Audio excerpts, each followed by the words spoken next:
Let us together pray the fifth novena to St Ignatius of Loyola, and our theme shall be Barcelona, Alcala, Salamanca, commitment to studies.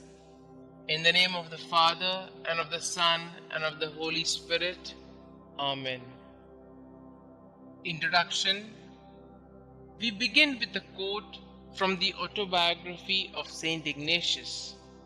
At first, it seemed that the best way to learn how to help souls was by studying the things of the Spirit.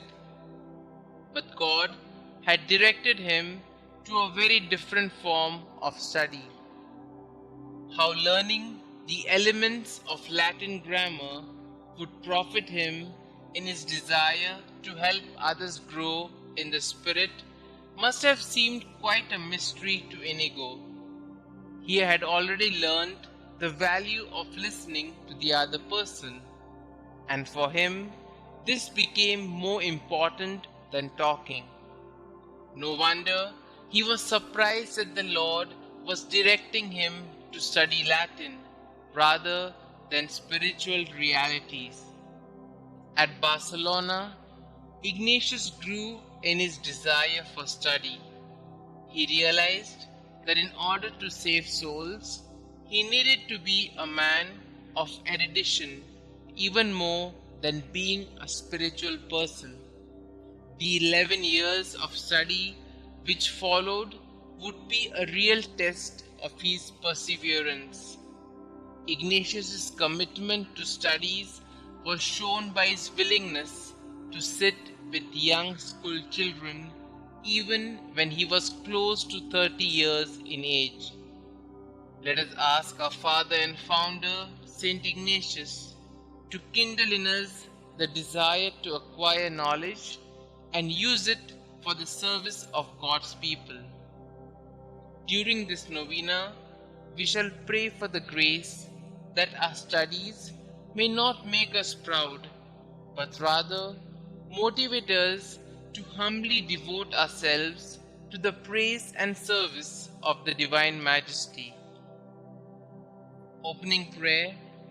God, our loving Father and Mother, we thank you for the gift of St Ignatius. Grant us the prudence to discern and to know the truth in a world flooded with information, so that we effectively continue the mission of bringing many more souls close to you. We make this prayer in your holy name. Amen. We shall now listen to a reading from the second letter of St. Paul to Timothy, chapter 4, verses 1 to 8. In the presence of God and of Christ Jesus, who will judge the living and the dead, and in view of his appearing and his kingdom, I give you this charge. Preach the word. Be prepared in season and out of season. Correct, rebuke, and encourage with great patience and careful instruction. For the time will come when people will not put up with the sound doctrine. Instead, to suit their own desires, they will gather around them a great number of teachers to say what their itching ears want to hear. They will turn their ears away from the truth and turn aside to myths. But you, keep your head in all situations, endure hardship, do the work of an evangelist, discharge all the duties of your ministry. For I am already being poured out like a drink offering, and the time for my departure is near. I have fought the good fight, I have finished the race, I have kept the faith. Now there is in store for me the crown of righteousness, which the Lord, the righteous judge, will award to me on that day, and not only to me, but also to all who have longed for his appearing. Let us refresh ourselves with the inspiration St Ignatius gives us by his resolve to acquire learning, as he says in the autobiography. After the pilgrim realized that it was God's will that he do not stay in Jerusalem, he continually pondered within himself what he ought to do, and eventually he was rather inclined to study for some time so he would be able to help souls, and he decided to go to Barcelona. We are in the COVID times, so to say. The situation during the time of St Ignatius was different. One had to go to a college to learn and to obtain a degree. It must have been humiliating for Ignatius as a grown-up man to sit with young children and learn the rudiments of language and arts. St Ignatius is a great example and model for all of us, stimulating us to keep learning and attaining new knowledge with passion regardless of our age.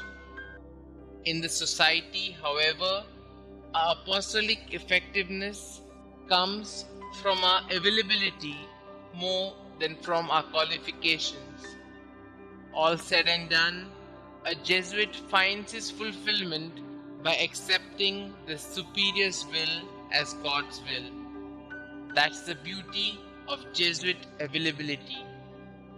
Let us pause for some time and reflect on how ready are we to adapt to the changes.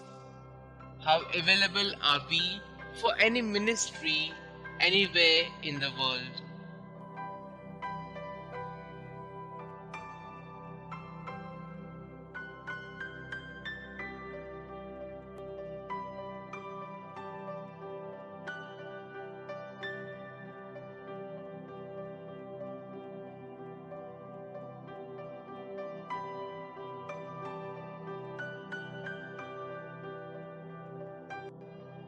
We shall now pause for a few moments and put forth our petitions to the Lord.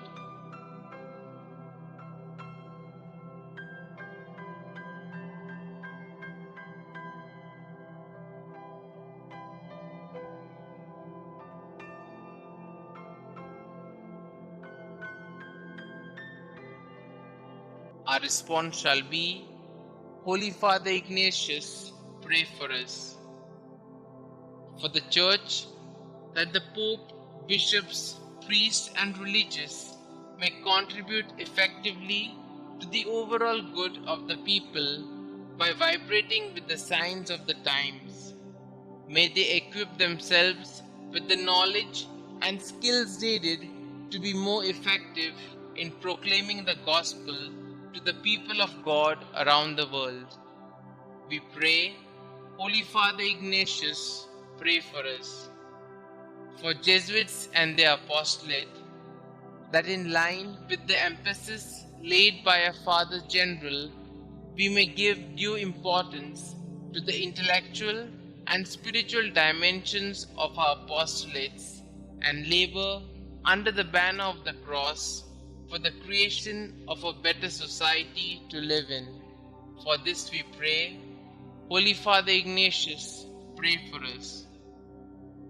For Jesuits pursuing studies, that they may deeply invest themselves in acquiring intellectual depth and use the means of imagination, knowledge, analysis, and reflection to serve the Lord and His people effectively. For this we pray, Holy Father Ignatius, pray for us. For persons affected by coronavirus, that God, the giver of life, may protect all those who have suffered in one way or another by the pandemic, the victims, their families, their caregivers, and grant us the courage to rebuild our world together on the foundations of justice, equality, and peace. For this we pray, Holy Father Ignatius, pray for us. For courage to speak for justice, that intellectuals, educationists, social thinkers, judges, civic leaders, politicians, and priests and religious may be inspired to speak out on behalf of the poor, the oppressed, and the victims of injustice, that we ourselves be courageous to speak the truth and proclaim the values of Christ. For this we pray. Holy Father Ignatius, pray for us. For the cause of education, that our education system and the new education policy benefit all our brothers and sisters in our country, so as to make our students responsible citizens of our country and esteemed members of the global human community. For this we pray. Holy Father Ignatius, pray for us. Our Father who art in heaven, hallowed be thy name. Thy kingdom come, thy will be done, on earth as it is in heaven. Give us this day our daily bread, and forgive us our trespasses, as we forgive those who trespass against us. And lead us not into temptation, but deliver us from all evil. Hail Mary, full of grace, the Lord is with you. Blessed are you amongst women, and blessed is the fruit of thy womb, Jesus. Holy Mary, Mother of God, pray for us sinners, now and at the hour of our death. Amen. Concluding prayer. Heavenly Father, we ask you to bestow on us the grace of marches that you gave to Ignatius. Make us dauntless like St Ignatius in proclaiming your good news with the same zeal that animated him, and learn each day to know your Son Jesus more intimately, love him more ardently, and follow him more closely under the banner of the cross. We make this prayer through the same Jesus Christ our Lord. Amen. Glory be to the Father, and to the Son, and to the Holy Spirit, as it was in the beginning, is now, and ever shall be, world without end. Amen.